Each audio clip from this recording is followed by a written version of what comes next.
So I just want to say first thank all the organizations that are here today and elected officials that came out. I know I'm probably going to forget somebody. I apologize.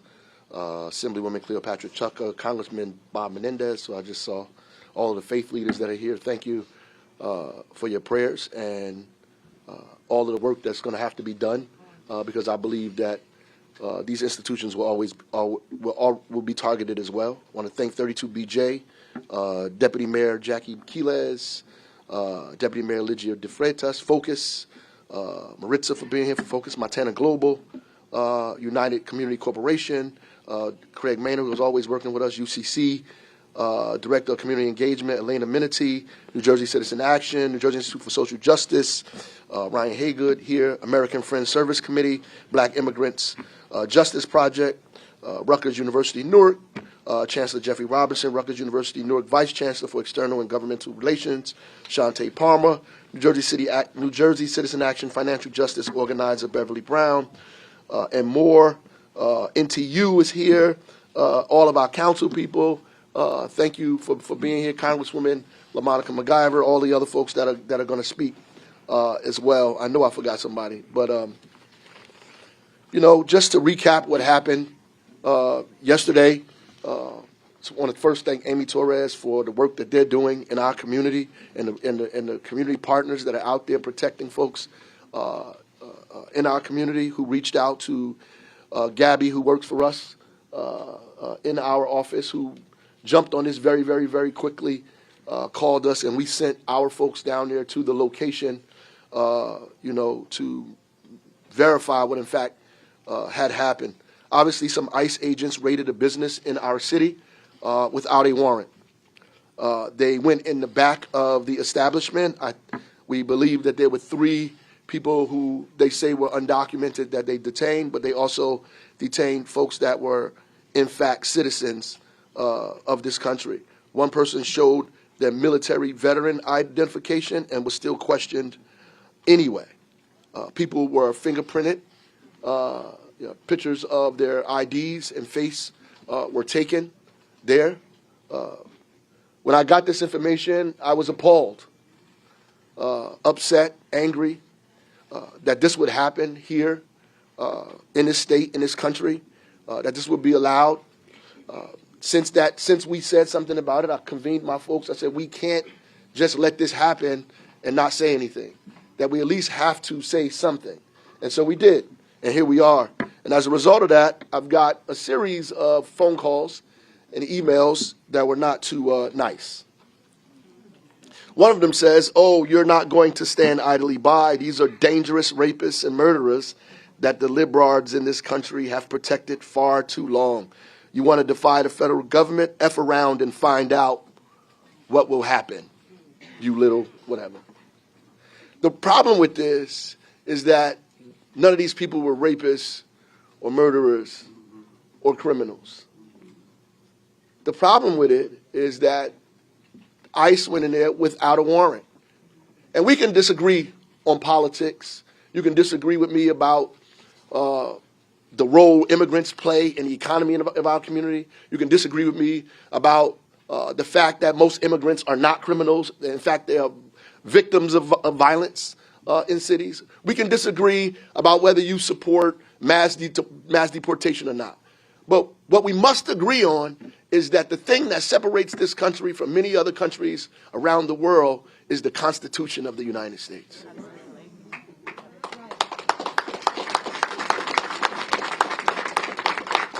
Now, we can't quibble about the 4th Amendment.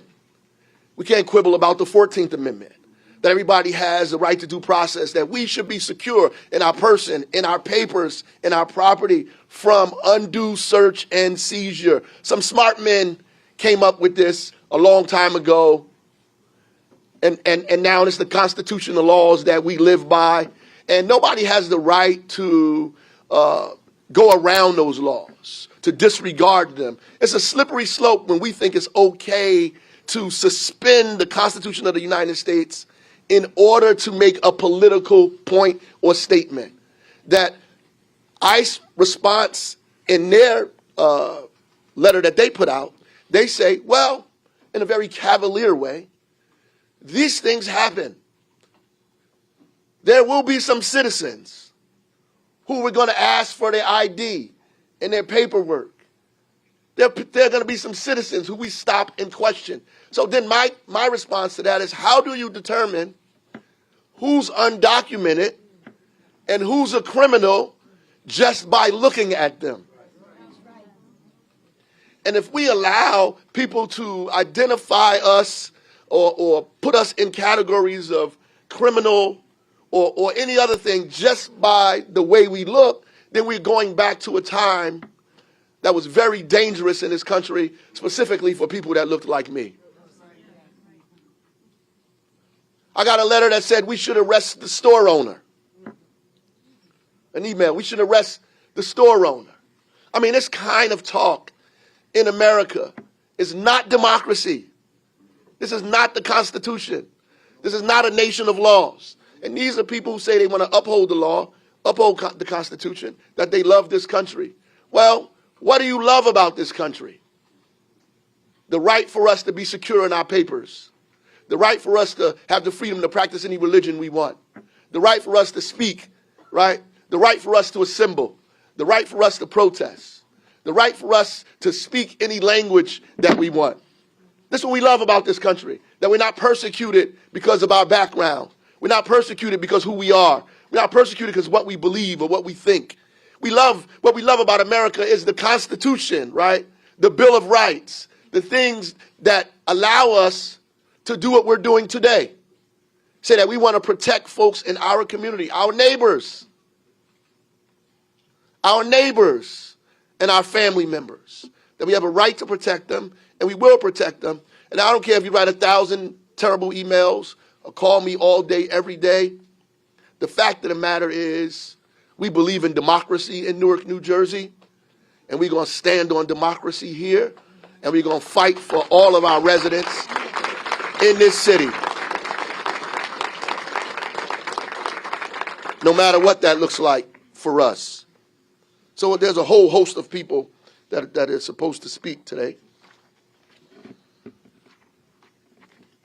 Mayor, we need the Immigrant Trust Act. We can do that in Newark, but the rest of the state needs it. We need the Immigrant Trust Act. Where's Governor Murphy? Where is Governor Murphy? We need the Immigrant Trust Act now. It's the only thing that's going to protect our people from this happening further. I appreciate the passion and the anger, and you should be passionate and angry. Let us get through this press conference and the steps that we need to take further. We will definitely convene and talk about what we need to do outside of us being in this room today. I'm looking for the run of show here. Okay, sorry. So first, remarks, New Jersey Alliance for Immigrant Justice, Executive Director Amy Torres. Thank you.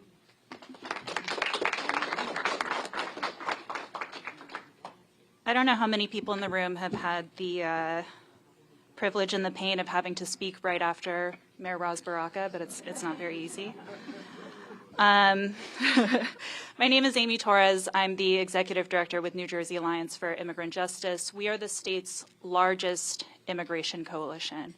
We are the state's largest immigration coalition in a state that has one of the largest immigrant populations in the country. If you are a member of the Alliance or you are affiliated with us some way, can I hear your voice right now?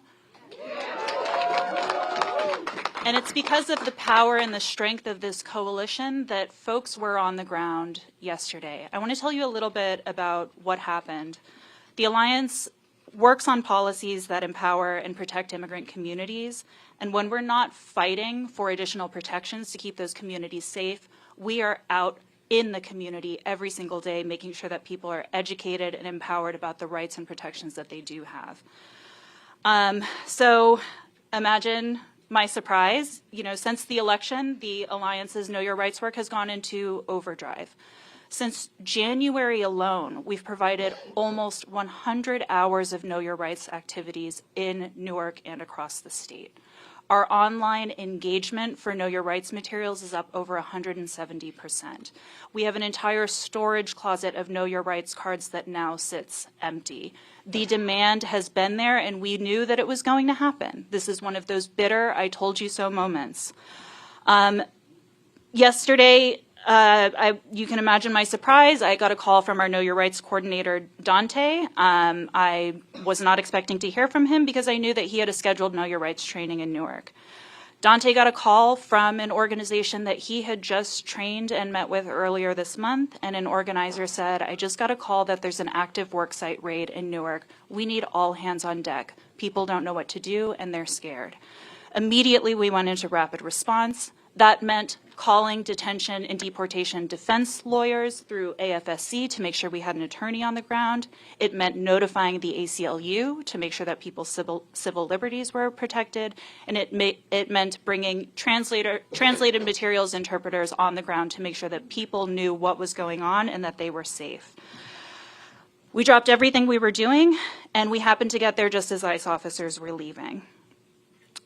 Imagine what it looks like to walk into a work site that has a customer-facing storefront, floor-to-ceiling materials, products, displays, no one in that storefront except a single cashier, no one stocking the shelves, not a single customer in the aisle, and attached to it a distribution facility in a warehouse, aisles further than you can see, and about 10 people within view. This is a work site that employs about 80 to 90 people per day. We got there were 12. By the time we left hours later, 3 people had come back, there were 15 people total. People are scared. We knew this was going to happen. And what we learned from folks that stayed behind was that ICE walked in like it was their empire's own conquered land. They were heavily armed, there was no prior announcement, they were blocking off entrances and exits. They were scrambling up delivery ramps. They were banging down bathroom doors to make sure no one was hiding inside. And most importantly, as the mayor said, they did all of this without being unable to produce a single name or a single warrant. As you've heard by now, there were arrests, there were interrogations. In ICE's words, this wasn't a raid. You can look at their public remarks. They called this a targeted operation. This type of sterile language suggests that there was some deep intel and prior investigation, that it was a really targeted approach. There wasn't supposed to be any collateral damage. If this is such a sterile and targeted operation, why was a U.S. citizen interrogated? Why was a military veteran's credential and honor called into question? I'll tell you how something like this happens. ICE lies. This is an agency that was created in a post-9/11 period of rampant nationalism. They use fear and racism to justify their presence, to justify their profiling, and to justify their power grabs. These officers came in with guns and started getting into people's faces. They were terrified, as you would be too. One thing that we must keep in mind, this week, more importantly than ever, this hell of a long week, we have heard on the campaign trail that we're only going after the bad folks. We're only going after the illegal ones. But what we need to remember is those pathways that used to exist for someone's great-grandma, someone's old uncle, those no longer exist. Those pathways are now illegal. In fact, pathways that were legal on Sunday, like asylum, the Refugee Resettlement Program, DACA, TPS, legal a few days ago, illegal today. And what the mayor is saying is exactly right. ICE has overreached beyond what should be constitutionally allowed, that is allowing them to profile our communities, while also making everyone else guilty by association. If they can't deport and physically detain you, they want to detain you into the isolation of your own home so that you're disenrolling your kid from school, so that when you are sick or having a health emergency, you're too scared to go to the doctor. when your wages are being withheld from you, when your landlord is refusing to turn on the heat, you say nothing because, God forbid, that should put you on ICE's radar. In a lot of ways, we're lucky this happened in Newark. Our provider network is deeply resourced here. We have allies in local government. We have allies in the council, in the state legislature, and in our federal delegation here in Newark. That doesn't exist in other corners of the state.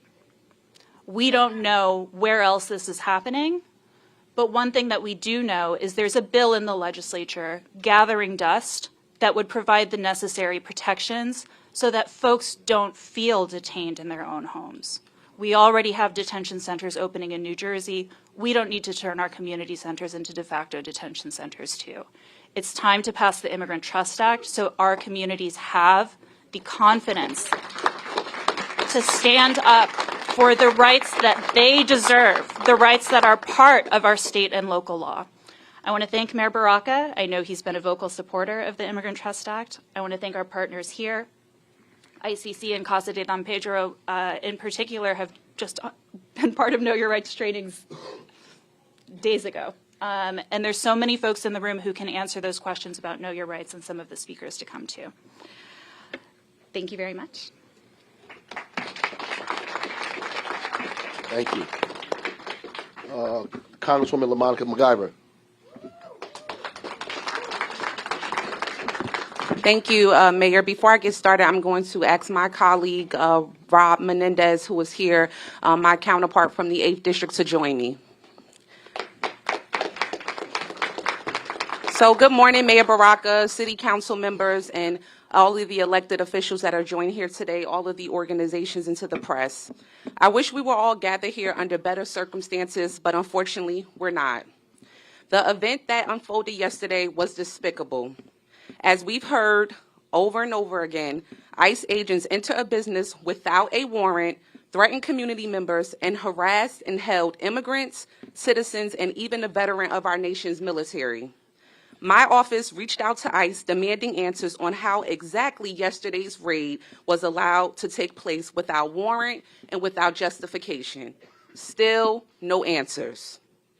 They barged into our city to detain our neighbors.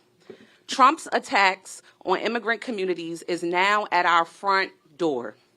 Trump has literally been the president for less than 100 hours, and in those hours, he has signed a ton of executive orders, some that take aim at birthright citizenship, pause refugee admissions, reinstate the Remain in Mexico policy, and promise aggressive immigration crackdowns like the ones that happened here yesterday. And Trump's Department of Homeland Security has promised to remove protected status from sensitive areas to give ICE unlimited access to operate at schools, churches, and other locations that used to be protected. This is cruel. Some of these executive orders are unlawful, and our state, advocacy groups, and elected officials are already fighting back in the courts to protect our communities. Raids and attacks like what we witnessed in Newark yesterday does nothing to make people feel safer. People should not have to fear that going to church or school will result in their arrest or deportation.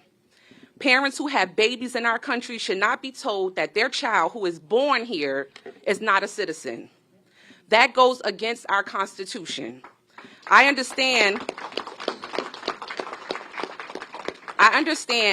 the fear coming from our community, and I want to make it clear. I stand with you. Me and Congressman Menendez, we stand with you. Mayor Baraka, we stand with you. Many of our council members and all of our state delegation folks who are here today, we stand with you. We have to know our rights and stand together to protect ourselves and keep each other safe in these times. My office is here to help. Just yesterday, as news of the raid broke, I hosted an immigrant rights town hall where we spoke to over 5,700 constituents. We have community resources on our website, and we can help with casework inquiries with federal agencies like Department of Homeland Security and ICE. Both Congressman Menendez from the 8th and me from the 10th, we're here to help. The months ahead will not be easy. There are some challenging times ahead of us. Reports of ICE operations like yesterday's are popping up all across the country. But I am with you every step of the way. Many Republicans in Congress, and Congressman Menendez can attest to this, they support these disgusting Trump policies. As a member of the House Committee on Homeland Security, I will see the bulk of these anti-immigrant bills this Congress, and I will reject these bills. I will not back down from this fight. I will advocate for the protection of immigrants in the 10th District and nationwide. I want to make it clear to Trump and his administration that we mean business here in New Jersey. And we will not tolerate his hateful policies. We will fight back together to protect the most vulnerable in our communities, and we will win. Thank you. Thank you all so much for the opportunity to be here with you. LaMonica, it's a privilege to serve with you, especially to represent both Newark and Jersey City together in the halls of Congress. I want to thank Mayor Baraka and his team for jumping into action once there was awareness of what was happening in this great city. I want to thank him and everyone in this room who's made Newark what it is. It's not just a city on the rise, it's a place that's inclusive for people from different backgrounds who can live here confidently, authentically, and knowing that their city has their back. So thank you, Mayor. Thank you to everyone, City Council, State Legislature, for what you do. I want to thank all the folks here who have been in this fight for a long time. I've gotten to know Amy over the last several years, and she's an incredible advocate in the work that she does, along with the Alliance. I want to touch on something that she said. We knew months ago that there was this false narrative that was perpetrating through our communities, that there was these faceless people that were all criminals, as described by President Trump. But we knew here the reality. These are people who are part of our communities. They go to our churches. Their children go to our schools. They are in our homes as healthcare providers. They are taking care of our elderly and our children. They are our neighbors. They are our friends, and they are our families. And so we have to speak up for them. We can't let them live in fear, because we know that that's what this administration wants to do. They want to instill fear in communities like Newark, like Jersey City, like Essex County, like Hudson County. There is no end to their cruelty, so we need to tell stories. We need to let people know what the truth is here on the ground. Both the mayor, LaMonica, and Amy have done that. We need to tell people that these people have been here for, on average, 15 years. That their children were born here. That their children, as LaMonica said, are American citizens. And we will not allow that to be questioned. We know our neighbors are part of mixed status households. So when they say they're coming for these people, they're coming for our neighbors. They're coming for the people that have made our communities what they are. And we cannot be silent in this moment. We will not be silent in this moment. And we will stand with them. And we'll be at the front lines. And there are a lot of hard days ahead. I have no doubt about that. But you're not in this alone.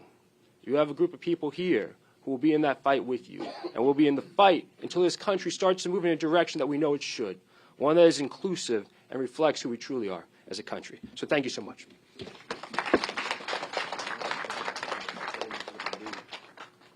Thank you, Congressman. Senate Majority Leader Teresa Ruiz.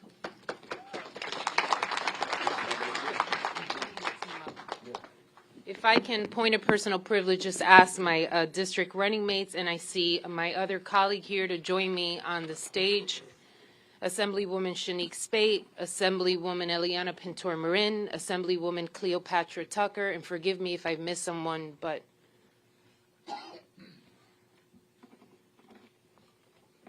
so I think we should convene in prayer.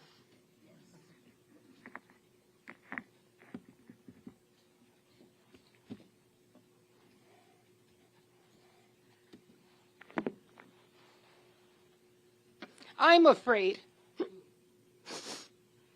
and maybe I'm tired and emotional. I don't want to be here as the Senate Majority Leader.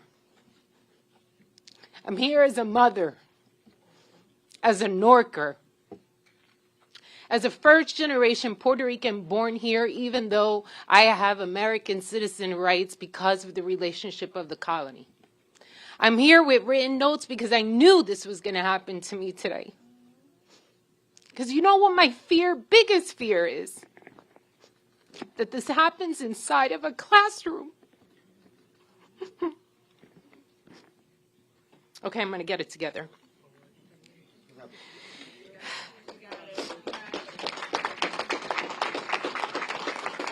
This isn't about us and them. This is about this country. Do you know how many families and people run from fear where they were born and raised, where they're leaving generations of family members to come here to seek protection, opportunity, another day to improve the quality of lives for themselves, running from fear to end up in fear? This isn't America. I know everyone woke up today more anxious than they did yesterday. Immigration raids don't just affect immigrants. It affects us all. Children's, my daughter's classmates, our co-workers, and in many cases, people who we dearly love. They deserve to be treated with the same dignity and respect that we would extend to anyone else. This kind of action, as you've heard consistently over and over by every speaker, only serves to sow fear within communities. It sends a message that so many of us in Newark are proud of, to be from a diverse community, a vibrant community like Newark, or any community in the United States that's reflective of our ideas and goals, that we are hugely vulnerable. It's no longer just about undocumented families, it's about all of us. All of us who contribute to the growth and the wealth and the prosperity of this garden state. I want you to hear some numbers so that you can make this very clear. So that when there is a headline that identifies one moment in time, one that I'm sure none of us would support in those endeavors, that we don't lose sight of the 99% that is great, good, and God-driven. New Jersey is one of 6 states where undocumented immigrants contribute more than $1 billion in state and local taxes. They make 7% of our workforce. They make our local economies thrive. We must remember that we are a nation of immigrants, born from that direct story, a nation that was built by people seeking a better life for themselves and their family, a nation whose arms were open to say, come to us when you are afraid, and that now we are sending quite the opposite message. These actions are cruel and unjust. They're counterproductive. They're against the Constitution. They are against democracy. But fundamentally, they are against human beings' principal rights of just wanting to be good, to do good, and to do what's right. New Jersey should, go ahead. My nose is running. Anybody have a tissue? New Jersey should codify the AG's trust directive. And as co-sponsors of that bill, we will work diligently to be sure that there is a process in place.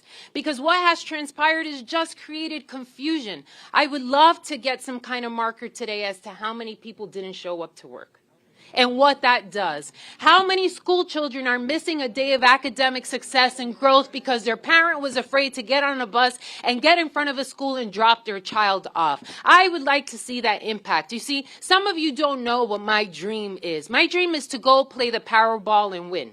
Not solely for me, although some of it.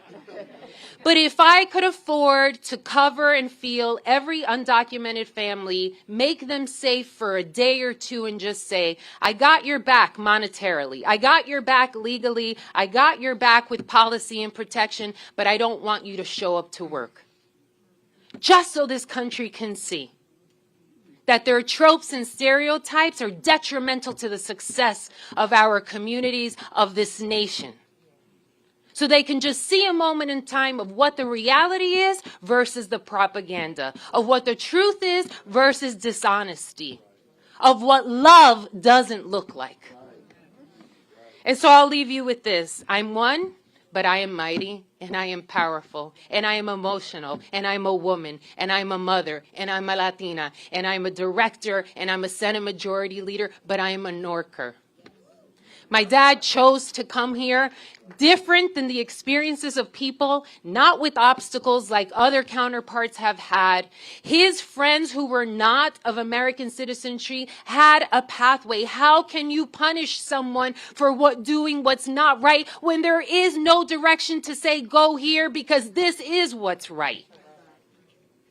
And so I lean on my federal partners who are here and those who have made statements. I stand locked in arms with our mayor, who always has understood that human capacity is much greater than anything else, with my colleagues in the legislature to get this bill posted and passed and on the governor's desk. Thank you.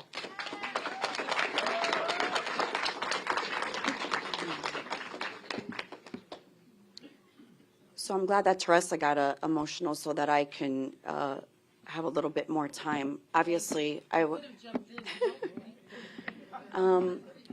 born and raised in the East Ward, and I joke with the mayor all the time and a lot of the council colleagues. I know you all are jealous that you're not from there.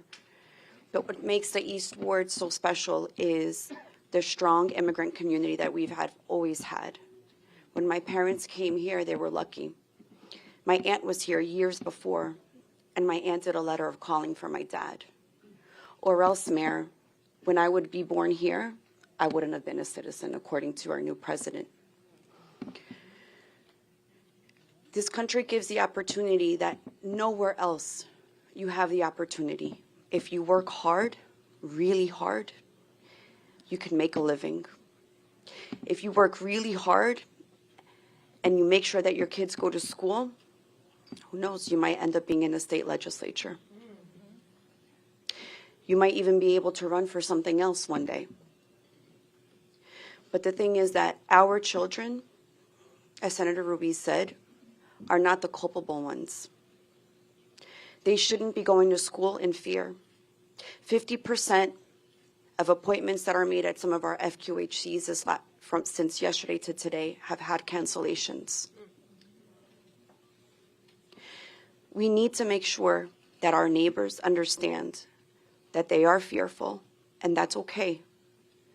But we cannot live in fear. We have to help them, and we are here to support them. I live in the Ironbound. I know where my neighbors are. I don't ask them for paperwork when I say hello to them or good morning or how are they. And when I moved into the new street, no one asked me if I had paperwork, but they all came to say hello to us. And that's what we're about. We're about neighborhood, community, and making sure that we're good. So I stand here in support of the mayor and our Congress delegation, and we know that we have work to do at the state level. Thank you.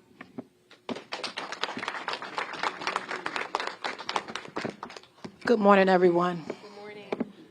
And I'm not going to cry either, but one thing I have to say is the mayor does not take long to take action when it comes to anything happening here in our city. And Mayor, I appreciate you for the action that you took the day after with less than 24 hours, and we know that we cannot do this without you. Today I stand here with the mayor and our city in firm opposition to ICE raids. Their actions not only tear families apart, but also sow fear in our community. We will advocate and continue to show love to each other and every resident, regardless of your race, color, or creed. And I know I'm not in church, but one thing we'll say in church, look to your neighbor and say, I love you. Or look to, and you're sitting next to a brother or a sister. Guess what? We don't have to bleed and look the same exact way, but we are here today as brothers and sisters in support of our brothers and sisters. It's not them against us. It's not them against us. It's all of us together. And with the leadership of our mayor, we know that ICE have messed with the wrong city. He will not stand down. And Mayor, thank you so much for your leadership. We will continue to support anything that you need to do when it comes to getting ICE out of our city. You definitely have my support. Thank you so much. I'd just like to let them know you have our support. And one thing about it, we have a bill in the Assembly and in the Senate. We're going to pass that bill because you have three in the Assembly we're not just the average people in the assembly. We're called the hell raisers in the assembly. And we have our Senate, that's another hell raiser. So we have to let you know that Essex County, we got your back. We're going to do everything possible. We're going to get this bill passed. And we're just here to say that we're going to just work as hard as we can just to let them know what New Jersey can do and what the city of Newark can do. Thank you.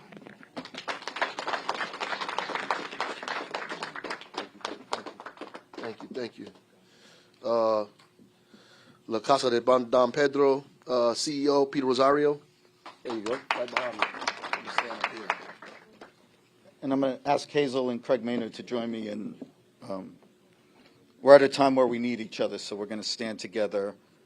And the majority leader asked the question.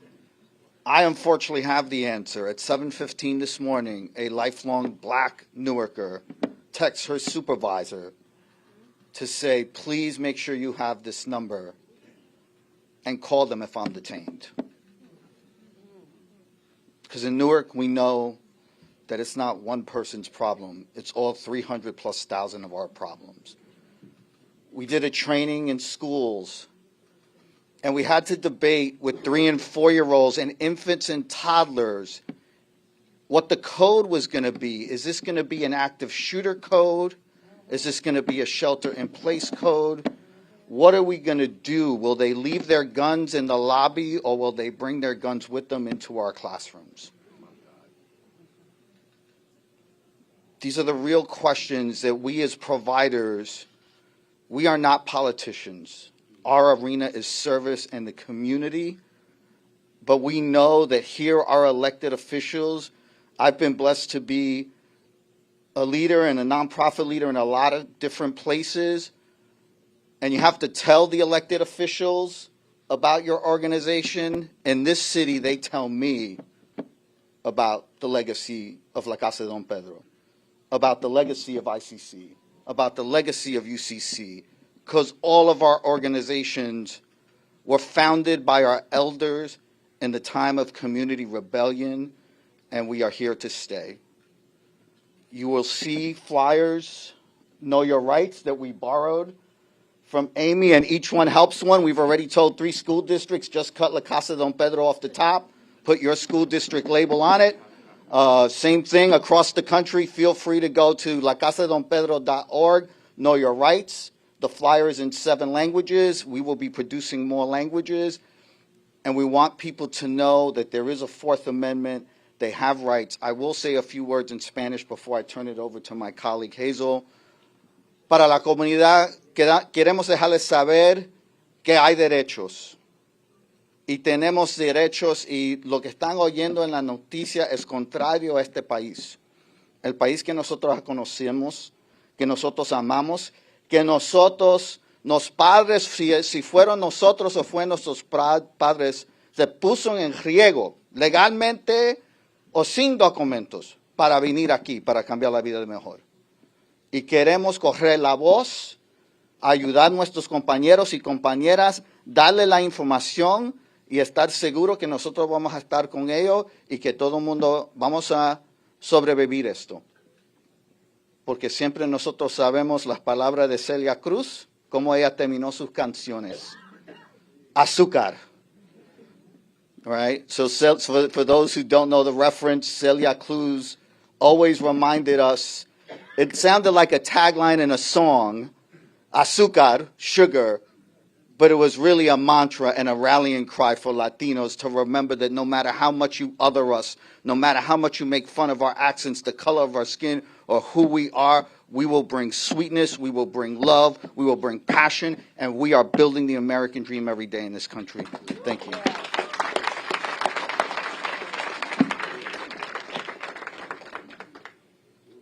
Thank you. Hazel Applewhite, CEO for Ironbound Community Corporation. As I woke up this morning, I woke up as an immigrant, right?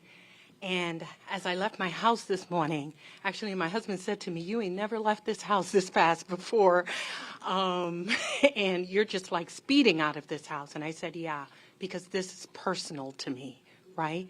It is very personal. I was born in another country. My parents are from another country. My grandmother is from another country. My uncles and aunts are another country, and they all walked, right, this journey of being an immigrant in this country. It's heartbreaking. Ironbound Community Corporation is located in the Ironbound section of Newark. And like my other colleagues here, right, we provide a lot of services to the community. And it's very important that we spread the word and have the community understand that we are here for them, whether it's around knowing your rights, whether it's around services. Communities should not be afraid to leave their home. But by any chance you have a community member that don't want to leave their home, we're going to come to their home.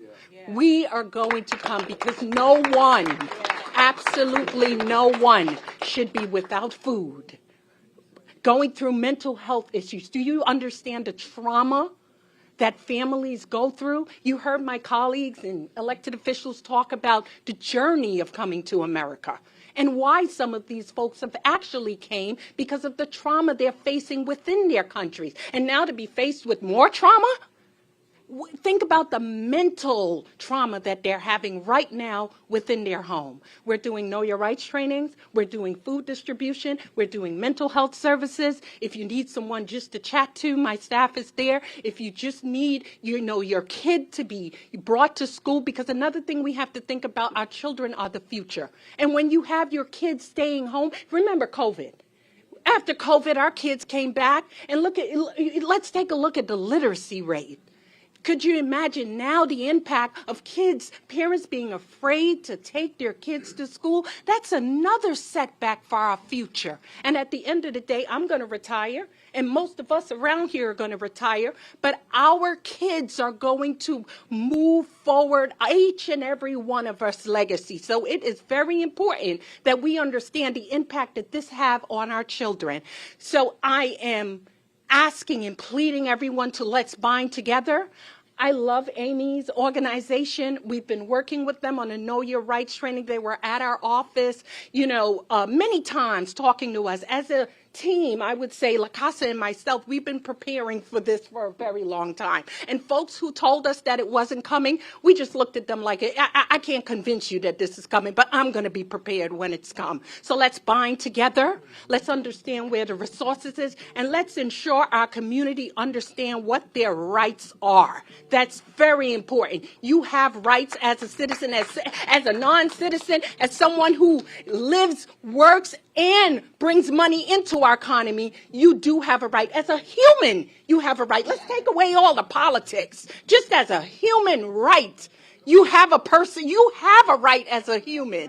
We don't want that. That's not what we are about as people. That's not what we're about. We're about caring about one another, binding together, resolving issues together. We don't have to agree about everything, right? But let's agree about one thing. We want to treat each and every one, and we want to be treated as humans. So visit our website, ironboundcc.org.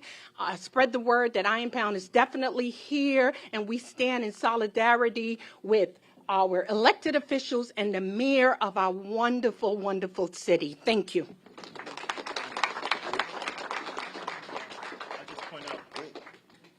Yeah, so I am nervous. I'm nervous for this community.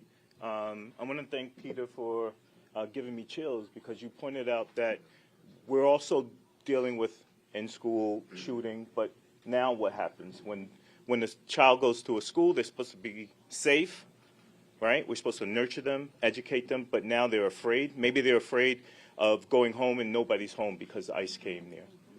And that's a problem. When your policy creates fear, and that's exactly what that policy is for. They're getting rid of DEI. Why? That was supposed to be a promise that we all have the equal footing. And so I stand with the mayor.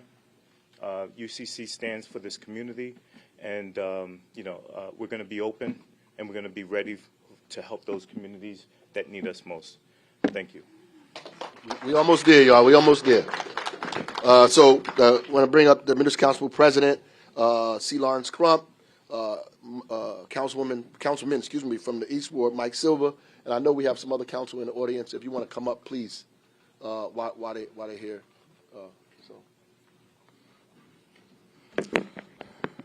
Good afternoon, everyone. Let me first thank the mayor, not only for convening this press conference and his quick work, but for what he's been doing for every day, all day, for the immigrant population and the community and the residents of this city. We want to thank also, and let me introduce real quick my council colleagues who are up here. We have Councilman Dupree Kelly from the West Ward, Councilman Mike Silva, the East Ward, you right here, Councilman Luis Quintana, and at-large Councilwoman Louise Scott Roundtree, at-large, and Councilman Aníbal Ramos Jr. from the North Ward. Right now, we're going through some troubling times. We have to worry about the Constitution being trampled. We have to, although the mayor and others have said it, and I'm not going to repeat everything that was said, we have to be concerned about what is happening, concerned about not just what happens to the folks who they're talking about who were raided yesterday in the immigration population, but the slippery slope that comes with it. Because if it doesn't happen to you today, it's going to happen to you tomorrow. And so you have to be prepared to fight today for tomorrow, not only for ourselves, but for our children. And as Senator Ruiz was saying, for our children and our children's children, because it is imperative that we do something now and not wait later. This sets a dangerous precedent. It's undermining the trust of law enforcement, and it's violating our basic principles of justice. You're not only just the legal aspect of it, but also morally. We are our brother's keeper. We are our sister's keeper. We are here to take care of each other. And if we don't do those basic things, what are we here for? We presume there's a presumption of innocence, and although this isn't necessarily a criminal matter, presumption of innocence. We all know what that means. But with ICE raiding, it's a presumption of guilt. They grab everybody up. Then they decide who comes forward and who doesn't. And that's not the way our country's supposed to do that. That's not the way I was raised. That's not the way we were raised. That's not the way this country was raised, was brought through. There's a chilling impact I think this has on families. Again, it was spoken before, and I think it just needs to be addressed again. This affects your families. This affects your neighbors. This affects your friends. This affects your children's friends. When my son comes home, I don't want him to come home and say, Dad, so-and-so's not there today because something happened. His friend. Then I have to explain to them, an 11-year-old, what is going on in our country and why it's going to be difficult for his growth and his development and for the rest of his family and for the rest of his friends in the class. This raid, to me, this raid is a calling of action. From now on, it says, no more. We know 4 days ago, in 4 days, we see what's happened. We got 4 years. We can't wait. We have to address the issues now, and I'm so glad the mayor is doing so at this point. And we have such a good group of elected officials, appointed officials, those from the community who are going to work together. We're going to work together. The municipal council is going to work with our mayor.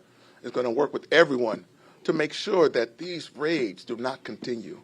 Whatever we need to do now.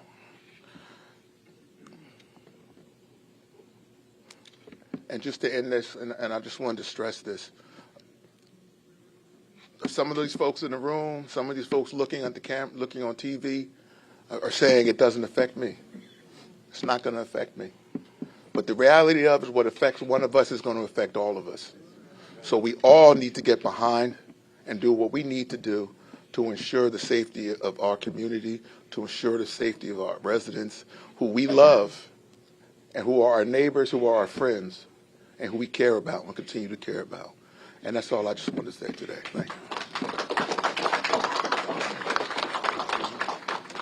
Good morning, everybody. My name is Michael Silva. I am the councilman of the East Ward. I am a son of this city. I am a son of the East Ward. I am a son of the Ironbound. But most important, I'm the son of Portuguese immigrants who came to the Ironbound some 80 years ago to make a better life for themselves, to make a better life for me. I stand here to be a proud son of immigrants. And what happened yesterday in the Ironbound was a sad day. For those that are watching on TV and don't know about the Ironbound, the East Ward, was built on the shoulders and the backs of immigrants. For you who have never been there, come to a business in the Ironbound, a coffee shop, a restaurant. They're owned by immigrants. They're employees who greet you in the morning with a smile, who come to serve you a coffee or a nice lunch, are immigrants. It's important that we know the sacrifices made for a lot of these people who are here today to get here. How bad must have been where they came from. They chose Newark, New Jersey. They chose the Ironbound. They chose the East Ward to make a better lives for themselves, to make a better lives for their kids. They're here working hard every day. And I'm just going to tell you this final story. Every morning, I'm woken up by the gates next to me by one of my neighbors at 4:45. And where is he headed off to? Work. Many jobs that a lot of us would never do, that we wouldn't get up for minimal wages. And this morning I didn't hear that gate. Why? I texted him at 7 a.m. and he was still home because he was scared to go to work. Where is the benefit in that? Who benefits in that? So I'm asking that these people be treated with dignity and respect. They are here to make a better lives for themselves, for this family, for this country. And they respect our way of life. And they just want to be part of the American dream. Thank you.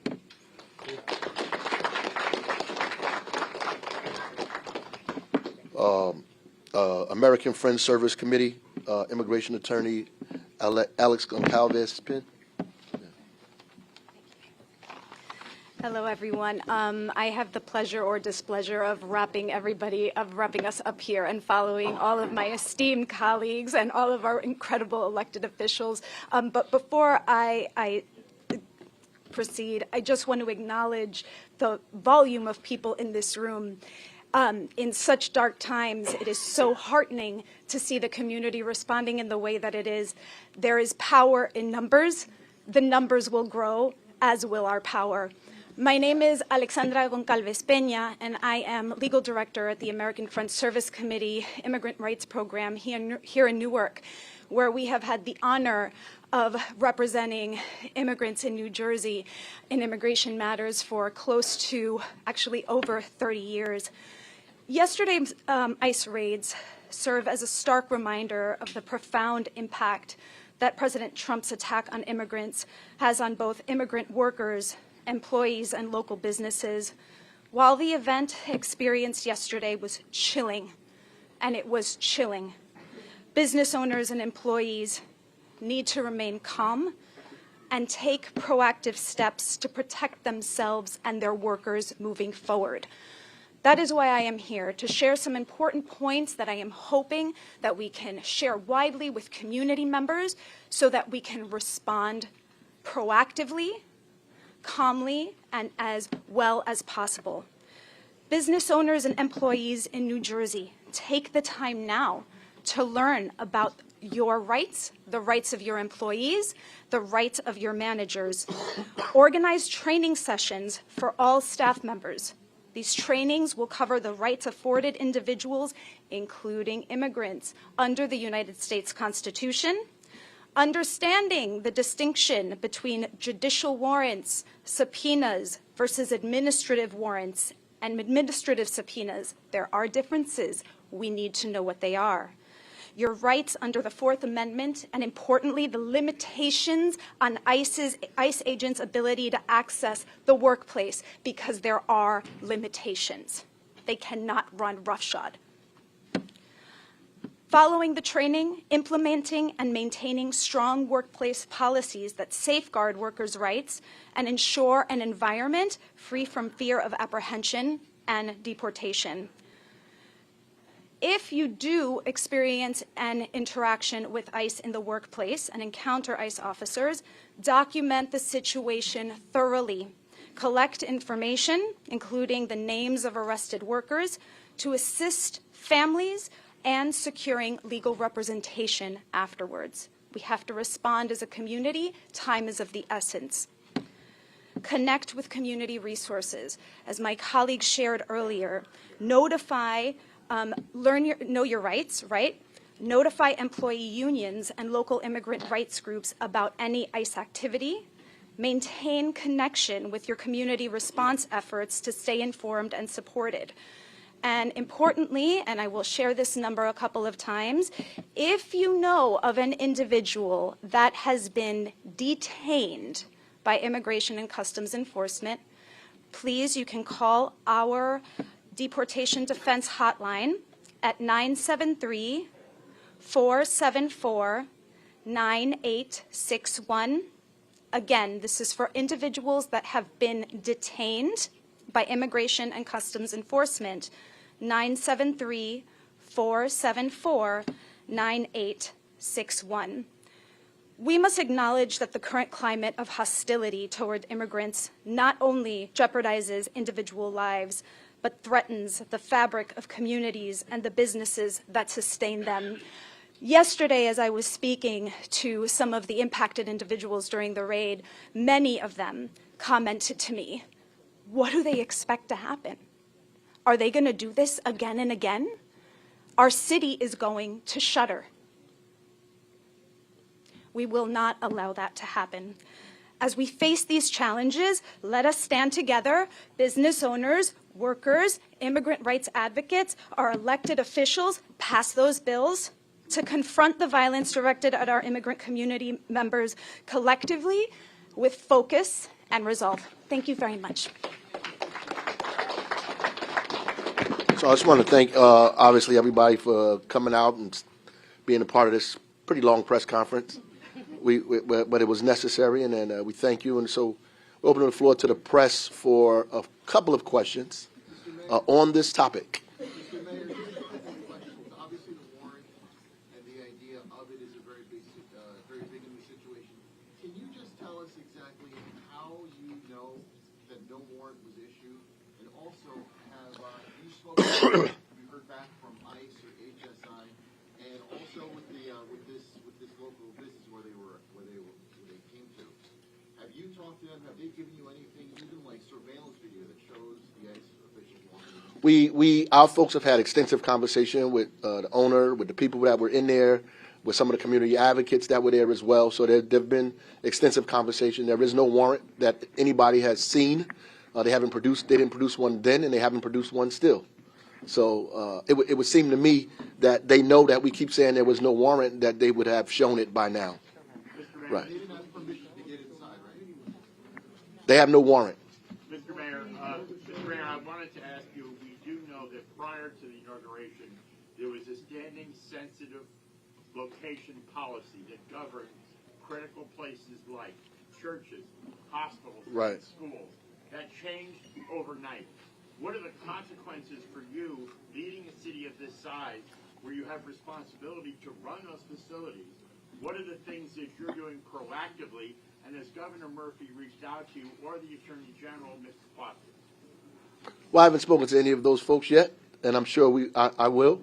Folks from all over the country have been calling me. Senator Booker have spoken with me twice already about this issue. I've spoken to the superintendent of schools already about a plan that they should put in place at schools, what the procedure would be if ICE shows up at your school door. They need a warrant to go into a school as well.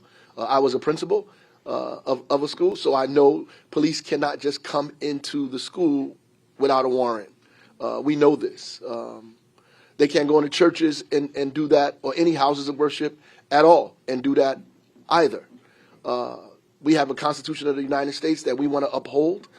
We have this for a very specific reason, to guard us against illegal trespass like this, to guard our papers, our persons, our property from folks who may have a political agenda and seek to, come into our community and commit terror, because that's what happens here. And as everybody already talked about, there are a lot of folks in our community that are already terrorized, that feel afraid at this point, right? So it makes it difficult for us around health issues. It makes it difficult for us around educational opportunity. It makes it difficult for us to make sure businesses function. What's going to happen to the guy's business when people decide not to come there or not to work there anymore, right? So when the economy goes in the opposite direction because of this blanket of fear that we're throwing over everybody here, what are we supposed to do? As a quick follow-up, during the pandemic, Newark stood out as fighting, bringing the community together. Are you concerned about the public health implications of this, that if you could have something like COVID happen and get traction, and people would be afraid to seek care? Yes, absolutely. I mean, during COVID, thanks to some of the organizations that you see up here, they helped us get into hard-to-reach communities, to get people vaccinated, to get people tested, to reach into communities. And we had an incredible participation rate in the East Ward and other places in the community. Because I want people to know, too, like all over Newark, there are immigrants all over this town, right? Period, right? And so it's just not the folks that are afraid in the center part of the city or downtown. There are people afraid all over the city, right? There are West African immigrants in our community. There are Caribbean immigrants in our community, Haitian immigrants in our community who are terrified by what's going on, right? That's a huge population of the folks in the city of Newark. Yes, ma'am. Mr. Mayor, are you going to commit any public resources, any city resources to protect against future actions by ICE? And the Trump administration has said that they'll be prosecuting local officials who don't comply with it. I heard that. Are you afraid of being prosecuted? Well, I'm not afraid of what these people threaten us. They threaten democracy. They threaten us individually and say they're going to arrest us if we stand up and uphold people's rights. I'm not afraid of that. And if he thinks that we're going to just go to jail quietly, he's got another thing coming. And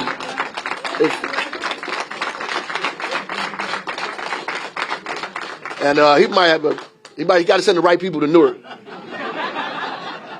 We don't want no problems. Yeah, so we already have, and we already work with our partners here, and we will more likely try to help them do the work that they do. If we need to provide them resource and opportunity to do that, we'll do that. I think they're better at it than us. The proof in our relationship with Amy Torres and the organization got us moving on what we're doing today because of those relationships. I think sometimes government oversteps and tries to do everything. I think our job is to help resource the organizations that are out here working and partner with them and see if we can help them, whether financially or any other kind of way. But we want to do that, definitely.